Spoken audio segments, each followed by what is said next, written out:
अस्सलाम वालेकुम दोस्तों, उम्मीद है कि आप खैरियत से होंगे। सऊदी अरब और इंडिया की कुछ ज़रूरी खबरें, जैसे कि आज 5 सितंबर है। चलिए खबरों का सिलसिला शुरू करते हैं। सबसे पहले एक बड़ी और बिग ब्रेकिंग न्यूज़ आपको देनी है। अभी देखिए, जैसे कि आप सऊदी अरब में रहते हैं या फिर किसी अन्य गल्फ़ देश में भी रहते हैं, तो अक्सर आपको कभी ना कभी ये कहकर पुकारा जाता है कि ताल या हिंदी। तो ज़रा सोच कर देखिए कि आपको आने वाले वक्त में कहा जाएगा ताल या बहाराती। यानी कि अगर हम भारत को अरबी में लिखने की कोशिश करते हैं तो ये बहारात इसको बोला जाता है। तो सूत्रों के हवाले से खबर निकल कर आ रही है, मोदी जी के रहमो करम से आने वाले वक्त में पूरी उम्मीद है कि इंडिया शब्द को पूरी तरह से बंद कर दिया जाएगा, बैन कर दिया जाएगा। यानी अभी जैसे कि अल हिंद बोलते हैं अरबी में, इंडिया इंग्लिश में बोलते हैं, भारत हिंदी में बोलते हैं, सिर्फ भारत नाम जो है वो इंडिया का हो जाएगा। लेकिन अरबी में जैसे कि हमने बताया कि प्रोनाउंस करने में फ़र्क हो जाता है, क्योंकि जो लेटर्स होते हैं उसमें फ़र्क होता है, तो अरबी में ये बहारात बनता है। तो ये खबर सऊदी अरब के अरब न्यूज़ पर भी पहुंच चुकी है। देखिए, अरब न्यूज़ ने भी इसको लेकर ट्वीट किया है। इसी के साथ देखिए, एक अरबी वेबसाइट है अल हिंद तकर्रर तगीर इस्मिहा इला बहारात। अल हिंद यानी कि इंडिया का नाम बदलकर बहारात किया जा सकता है। तो सोचिए और सोचकर देखिए, जैसे कि इमारात का बंदा है, सऊदी वाले उसको इमाराती बोलते हैं, मिस्र का बंदा उसको मिस्री बोलते हैं। तो बहारात जब ये पूरी तरह से अगर हो जाता है तो आपको बाकायदा बहाराती बोला जाएगा। इंडियन एम्बेसी के रिगार्डिंग आपको एक अपडेट देनी है। जैसे कि अक्सर हम अपनी प्रॉब्लम इंडियन एम्बेसी से शेयर करते हैं, मतलब कभी किसी को कुछ पूछना होता है वो कॉल करते हैं इंडियन एम्बेसी के टोल फ्री नंबर पर, या और भी किसी तरह की मुश्किल होती है। लेकिन जब इंडियन एम्बेसी की तरफ से बार बार कॉल करने पर भी कॉल नहीं उठा जाती, तो बंदा देखता है कि अब मैं क्या कोई नया तरीका अपनाऊं। तो देखिए, एक भाई ने बहुत बार कॉल की है, स्क्रीनशॉट आपके सामने है। पूरी जो कॉल्स है वो स्क्रीनशॉट में भी नहीं आ पाई, मतलब फिर भी दिखाई दे रहा है कि काफ़ी ज़्यादा कॉल है।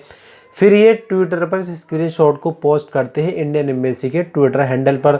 तो देखिए, इस पर इंडियन एम्बेसी का कहना है कि फ़ोन लाइन अक्सर बिजी रहती हैं, यानी अदर कॉलर जो है वो भी कॉल करते हैं। तो ऐसे में हो सकता है कि आपकी कॉल कनेक्ट ना हो पाई हो। आप हमें अपना नंबर शेयर कीजिए, हम आपसे बात करेंगे। मतलब अपनी सफाई जो है स्पष्ट तरीके से दे दी। तो देखिए, भाई ने फिर से लिखा है, राकेश राघवन इनका नाम है। द फोन इज़ रिंगिंग, यानी कि फ़ोन लगातार बज रहा है, लेकिन किसी ने भी कॉल को पिक नहीं किया। क्या जो ट्विटर पर डीएम होता है, यानी कि डायरेक्ट मैसेज होता है, क्या आपकी तरफ से मुझे डायरेक्ट मैसेज किया जा सकता है ताकि हम ट्विटर पर मैसेज के रूप में बात कर सकें। तो अब देखिए, इंडियन एम्बेसी की तरफ से कहा जाता है कि प्लीज़ डीएम अस, यानी कि आप ही हमें डीएम कीजिए। An official will call you, यानी कि ऑफिशियल आपसे बात करेगा, आप हमें डीएम कीजिए, यानी ट्विटर पर इनको डायरेक्ट मैसेज कीजिए। जबकि ट्विटर पर डायरेक्ट मैसेज का ऑप्शन इंडियन एम्बेसी ने खोला ही नहीं हुआ है। अब देखिए, यहाँ पर राकेश राघवन लिखते हैं, direct message to me need by initiated, यानी कि आपकी तरफ से ही डायरेक्ट मैसेज होना चाहिए और तभी मैं आपको मैसेज कर पाऊंगा। मतलब कि जो ऑप्शन है वो पब्लिकली नहीं है, उसको प्राइवेट किया हुआ है, उसको बंद किया हुआ है इंडियन एम्बेसी ने। तो वो कहावत है ना कि उल्टा चोर कोतवाल को डांटे, और इंडियन एम्बेसी इनसे कह रही है कि आप हमें डीएम कीजिए। एक बार बंदे की कॉल नहीं उठाई, उसके ऊपर सफाई दे रहे हैं कि फ़ोन बिजी चल रहा होगा। बंदा बोल रहा है कि लगातार रिंग जा रही थी, कॉल पिक नहीं की गई, तो फिर डीएम करने को बोला गया। तो देखिए, कितने अच्छे तरीके से, यानी बेहतरीन स्मार्ट तरीके से हमें बेवकूफ़ बना जा रहा है इंडियन एम्बेसी के द्वारा। जबकि इंडियन एम्बेसी को सऊदी अरब में रखा गया है लोगों की हेल्प करने के लिए जो इंडियन परेशान है, लेकिन यहाँ पर मज़ीद यानी कि और ज़्यादा परेशान बंदों को इस तरह से उल्टी सीधी बातें करके किया जा रहा है।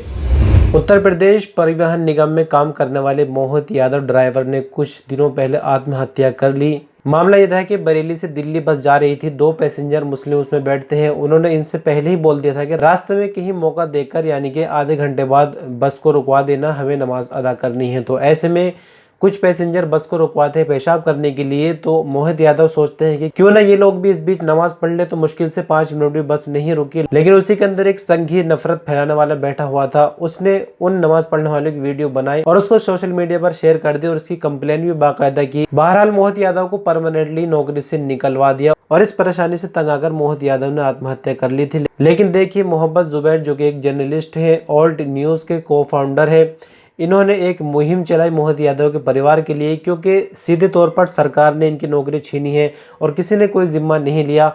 इन्होंने एक मुहिम चलाई। उस मुहिम में हिंदू मुस्लिम सभी भाइयों ने, जिन्होंने इसका दर्द समझा, हिस्सा लिया और 25 लाख रुपए का इन्होंने टारगेट रखा था। 25 लाख रुपए इकट्ठे करके बाकायदा मोहित यादव के परिवार के हवाले किए गए हैं, ताकि आगे का वो जीवन यापन कर सके और छोटे छोटे इनके बच्चे हैं उनकी स्कूलिंग वगैरह हो सके और ये अपनी ज़िंदगी अच्छे से बसर कर सके।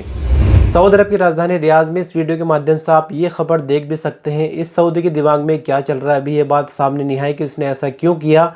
बाकायदा एक बस स्टेशन में ये घुसता है और यहाँ पर इसने पेट्रोल का छिड़काव किया और इसको आग के हवाले कर दिया। यानी आप देख सकते हैं वीडियो के माध्यम से कि पूरा इसने स्टेशन को आग के हवाले कर दिया है।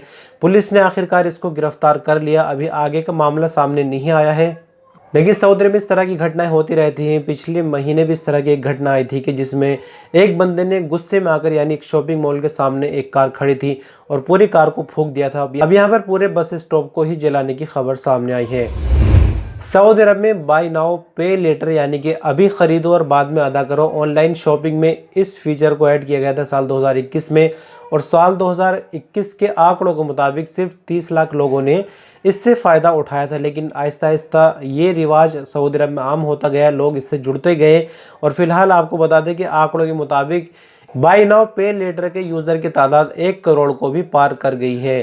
बाय नाउ पे लेटर का मतलब यह है कि जिन लोगों की सैलरी वगैरह मिलती है, अगर वो बीच में शॉपिंग करना चाहे तो उनको बिल्कुल भी इंतज़ार करने की ज़रूरत नहीं है। स्कीम के मुताबिक वो अपनी सैलरी आने में पैसे अदा कर सकते हैं। तो आप भी अगर ये फैसिलिटी लेना चाहें तो जो ऑनलाइन यानी ई-कॉमर्स साइट सऊदी अरब में काम कर रही है उन पर जाकर चेक करें क्या आप उसके लिए एलिजिबल है या नहीं। तो ज़रूरी खबरों के साथ साथ अंत में आपको थोड़ा सा सिर्फ जानकारी के पर्पज़ से आज का रियाल का रेट बताएंगे कि आज सऊदी अरब की मार्केट में रियाल का रेट क्या चल रहा है। तो देखिए, फौरी बैंक यानी बैंक अल जज़ीरा इंडिया के लिए 21 रुपये 70 पैसे, STC पे 21 रुपये 70 पैसे, तहवील राजी 21 रुपये 66 पैसे, वेस्टर्न यूनियन 21 रुपये 78 पैसे, मनीग्राम 21 रुपये 72 पैसे, इंजाज बैंक यानी बैंक अल बिलाद 21 रुपये 66 पैसे आज का रियाल का रेट रहा सऊदी अरब की करेंसी एक्सचेंज मार्केट में। तो दोस्तों, कुछ इंपॉर्टेंट खबरें सऊदी अरब और इंडिया के हवाले से। वीडियो आपको कैसी लगी हमें कमेंट के रूप में ज़रूर बताएं। यदि चैनल पर आप नए हैं तो इसी तरह की खबरें रोज़ाना पाने के लिए आप हमारे चैनल को सब्सक्राइब सकते हैं। वीडियो पसंद है तो लाइक कर सकते हो। कोई सवाल सुझाव हो तो हमें कमेंट में ज़रूर बताएं। बहुत शुक्रिया, आप लोग जुड़े हुए हैं लंबे वक्त से हमारे साथ। आहिस्ता आहिस्ता हम और इम्प्रूवमेंट करेंगे आपके लिए। अल्लाह हाफिज़।